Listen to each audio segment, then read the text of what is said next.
Who knows the process better than CPA, market analyst, best-selling author Dan Geltrude?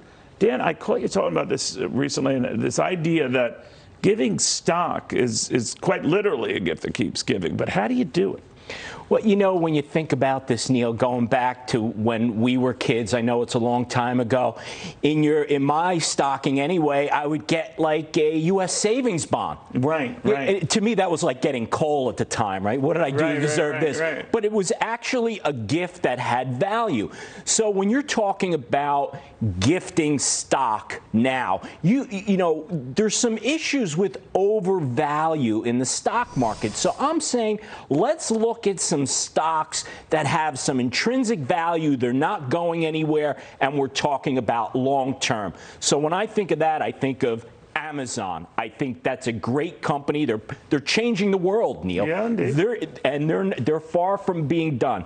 Then you got Disney, right? Mickey and Company. It's a great company. Plus, they have the best-looking stock certificate that you can find, cool, yeah, if you can get one, right? And then last but not least, Apple. I know you were talking about Apple before and what they're doing going into space, but listen, they have an extraordinarily loyal client base that love that brand. Their market cap is tremendous. These are timeless names and all, but how do you get the stock certificate? Well, so when you actually want a stock certificate, you have to passé, right? Right, exactly, because everybody you just get your investor statement on a monthly or quarterly basis, and there it is.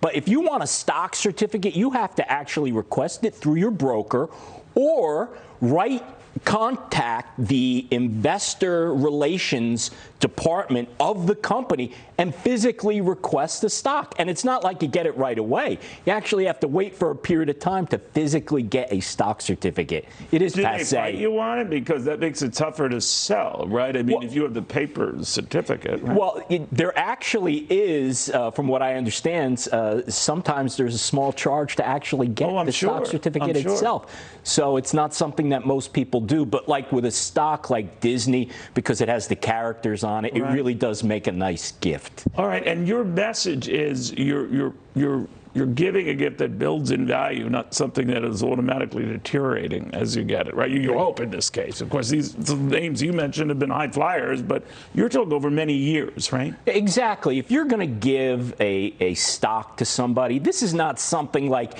giving a lottery ticket where at some point in time it's going to go down in value. You really want to give a gift that has true value over a period of time, especially if you're giving it to a child. No, that's very good. Very good. Wise words all.